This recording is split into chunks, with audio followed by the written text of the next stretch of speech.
Hey guys, it's me again, Maria Drutska, and today we will talk about the main enemy of Ukraine, his rise, and who he really is. No, not Viktor Orban, even though he's still an asshole. I'm referring, of course, to Vladimir Putin. But before we start, solve this riddle. This is Boris Johnson, and he's Jack Russell. This is Joe Biden, and he's German Shepherd. And this is Xi Jinping, and his dog. Guess what breed this dog is called? Write your answer in the comment under this video. Okay, let's go to March 26, 2000. On this day, Vladimir Putin became the president of the country with the code 404. On the same day, Russia took the first step towards the abyss it will inevitably fall into. Let's figure out what kind of politician Putin is and how his policies have affected the Russian economy. First of all, you need to understand the conditions under which Putin took office. 9 years had passed since the collapse of the USSR. During this time, production chains were broken, the totalitarian economy was no longer needed, mass unemployment, the defeat in the First Chechen War, military conflicts in the many parts of the former Soviet Union, the collapse of the army, the 1998 default, and President Yeltsin, an alcoholic who had no idea how to manage the country during a crisis.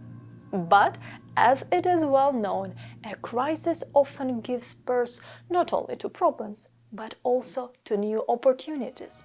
Vladimir Putin saw such an opportunity for himself when the aforementioned Yeltsin named him as his successor. To better understand the context, during Putin's first election, the main intrigue was not who would win the elections, but in which round Putin would win, the first or the second.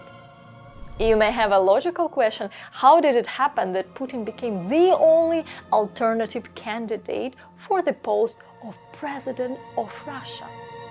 In fact, everything is straightforward.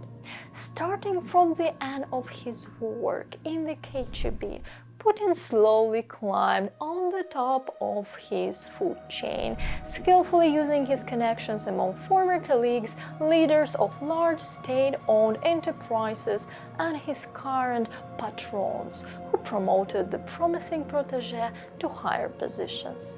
This path was accompanied by corruption, contract killings, and big money. To better understand the context, from 1991 to 1999, Putin worked as an assistant to the mayor of St. Petersburg, literally carrying his suitcase for him. Then a decisive leap and Putin was already on the presidential pool, then the director of the FSB, secretary of the Security Council, head of the government, acting president, and finally the president himself. Not a bad career, isn't it? But having positions was not enough. At that time, the opposition had not been destroyed, the media were relatively free, and not all key positions were held by their people. Therefore, Putin began to exploit people's fear of war and terrorist attacks. The explosions in Russian cities in September 1999 allowed for a successful presidential campaign among stunned people who were panicking in fear of terrorists, as well as finding a worthy reason to start the Second Chechen War. In general, the explosions in September 1999 are a fascinating topic that perfectly illustrates how a potential dictator uses terror to threaten his power. And yes, these explosions were the result of FSB's activities, not terrorists. If you're interested in this, write in comments and I will prepare a separate video for you. Some so-called Russian opposition figures sometimes like to recall Putin at the beginning of his presidency as a great Democrat and supporter of the ideas of consolidation with Western countries. If you hear such narratives, just remember this video. But let's go back to March 26, 2000. Putin becomes president. What happens next in Russian politics? You have to understand that Putin is a person who governs his country with the idea that he knows everything what is best for the country, how to conduct domestic and foreign policy correctly, and any attempts to demonstrate the opposite opinion are mercilessly punished. That is why people who may not have the necessary competence but were directly loyal to Putin were appointed to key state positions. For ordinary citizens, this was presented as a reform of the administrative system, creating an optimal redistribution of powers between the federal center, regions, and municipalities. An important component of Putin's strategy for strengthening the personal power in the region reform of 2000. The main decision of the reform was the establishment of federal districts headed by plenipotentiary representatives of the president. The reform led to strengthening the center, reducing the autonomy of the regions, and allowed Putin to appoint the president's representatives as needed. In turn, they could significantly influence the powers of the regions and directly implement Putin's will at the local level, increasing control over the periphery of the state. Putin's personal friends gained enormous opportunities in the regions.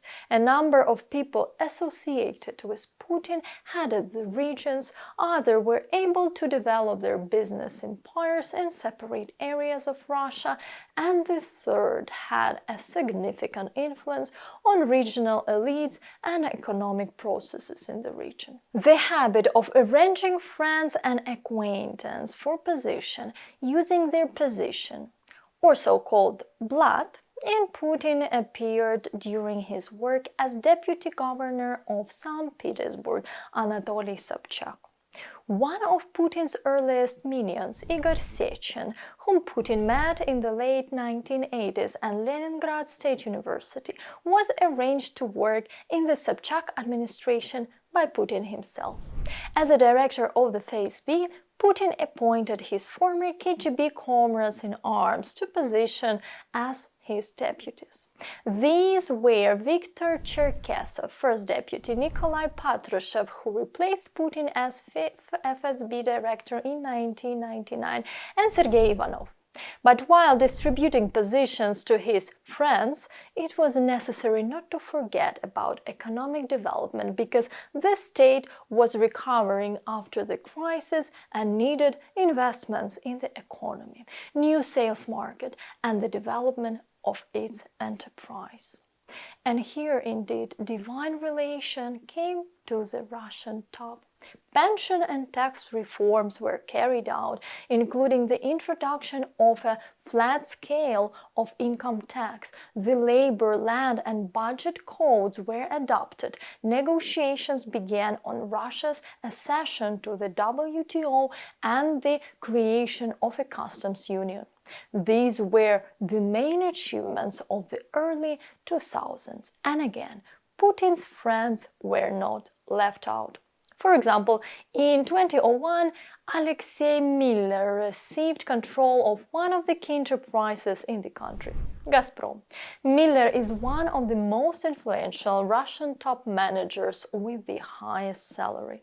While Miller was capturing the oil and gas market, Sergei Chemezov, who previously had no relations to the military-industrial complex, was building his own monopoly. In 2000, he achieved the merge of Prom-Export and Rosoboronexport, creating a single company controlling the import and export of military products. You remember how much weaponry was in the Soviet Union, right?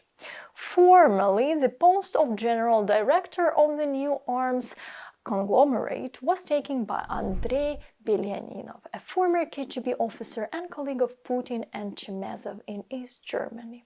In the future, Belyaninov would head the Federal Customs Service of Russia, and Chemezov would become one of the most influential people in Russia, creating the corporate monster Rostec, which unites over 700 companies in various fields. Can you feel suspense? This is what dictatorship with a civilized face looked like in 2000s. And then Putin gets the cherry on the top in the form of rising oil prices. To give you more context, in 1998 a barrel of oil cost $12. By 2003 the same barrel of oil cost more than $27. Oil prices continued to rise, reaching $150 per barrel by mid-2008. The steady increase of oil prices played a cruel joke on Russia. The government used oil money to pay for its inactivity, and reforms took a back seat. Oil reserves became a powerful factor in slowing down modernization, as they allowed social tension to be reduced by slowing down the restructuring of bankrupt enterprises. Russia did not follow the example of Norway, but simply started to plug any problems with the money it received from oil revenues. The government's attitude towards the rule of law and reliance on the private sector in economic development began to change. Remember Putin's France. The Russian government developed a desire to control private business and involve it in financing, especially shadow schemes and the execution of political tasks. The turning point was the Yukos case, when in 2003 Mikhail Khodorkovsky and Platon Lebedev were arrested and later convicted, and the company's assets went to Rosneft. The state began to dominate all strategic sectors. This is what you need to understand about the Russian economy and its reliance on natural resources. Now it's time to talk about international relations and Russia's influence. First, you need to understand that Russia has always positioned itself as a successor of the Soviet Union, but still lost its position in the world due to the crisis caused by the country's collapse, poor economic situation, and internal problems. That's why Russia reduced its presence in African countries, and after the collapse of the Soviet Union, members of the former Warsaw Pact began to orient themselves towards the West, shedding Russian influence. In Latin America, Venezuela and Cuba remained Russia's allies. In the East, traditionally strong relations remain with North Korea and China, if you can call them relations. Secondly, relations with countries that emerge after the collapse of the Soviet Union depended on the degree of influence in the Russian lobby.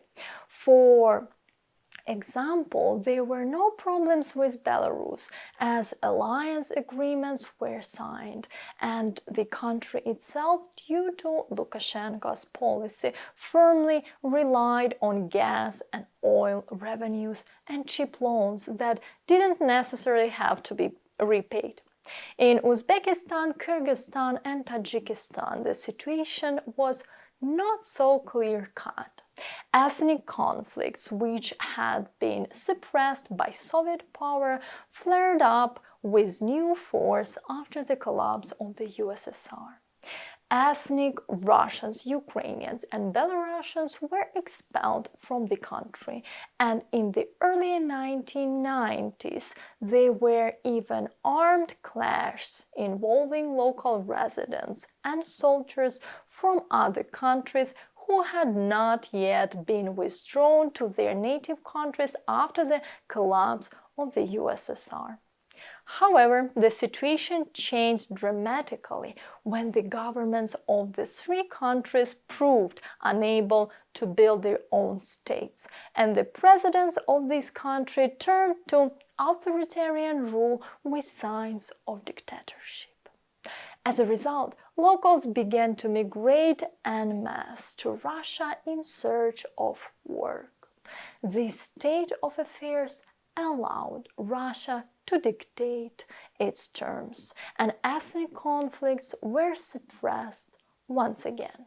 Armenia, Kazakhstan, Georgia, Azerbaijan, and Ukraine choose their own paths for developing relations with Russia, but these paths changed depending on the change of leaders and the availability of resources. For example, in Kazakhstan, Nazarbayev understood the potential problems in relations with Russia due to the wave of small wars that swept across the region after the collapse of the USSR. In turn, the Baltic countries, Lithuania, Latvia, and Estonia distanced themselves as much as possible from Russia, remembering well who had occupied them and suppressed their independence. This is worth outlining a series of military conflicts in which Russia participated, either by supplying weapons, acting through proxy forces, or directly. For example, Russia was involved in the conflicts in Nagorno-Karabakh and Transnistria, as well as the wars against Chechnya, Georgia, and Ukraine. Interestingly, in all these conflicts and wars, Russia always tries to maintain some semblance of legality. For instance, in Crimea, they were initially the little green man, and only after the appeal of local separatists and so-called referendum, Russia annexed Crimea. In the economic aspect, I emphasize the importance of oil dollars' influence on the Russian economy. We return to this because Russia has always used all the communications channels left after the Soviet Union and built new ones. For example, the network of gas pipelines such as Urengoy, Pomare, Uzhgorod, or the Turkish Stream ensured fast delivery to European countries. A number of European countries made a strategic mistake by allowing Russian energy resources to occupy a significant part of the market. As a result, in 2022, European countries are forced to painfully search for new sources to fill their gas storage facilities. Russia, in return, has always had a considerable lobby in Europe, driving politicians of variety levels with money and positions, which they strangely began to take up after the end of their terms. I think you remember well how in 2014 sanctions were imposed on Russia and only a full-scale invasion so to speak, opened eyes on the whole country to who Russia really is. Logically, now I should talk about relations with the US, but I will not do this because Russia is not even close to the monster that the Soviet Union was. So it is simply ridiculous to compare these two countries. Russia can only defeat America in the wet dreams of Russian propagandists. The only thing you have to remember is that Russian elites kept their money in Western banks, bought housing only in West, and their children graduated from European and American universities. Now let's return to the present day and try to assess the challenges and problems Russia is facing now. Undoubtedly, the first thing that comes to mind is war. Russia is now losing a lot of money, resources, and most importantly, people in futile attempts to win this war. A significant part of the population who knew how to create business has left the country, and external pressure of Russia is only intensifying. Inside the country, ethnic confrontations unfolds. Remember the mass labor migration, when a critical mass of unassimilated people with different languages and religions begins to compete with the local population for jobs, willing to work for lower wages. In addition to ethnic conflicts, interregional confrontations begin.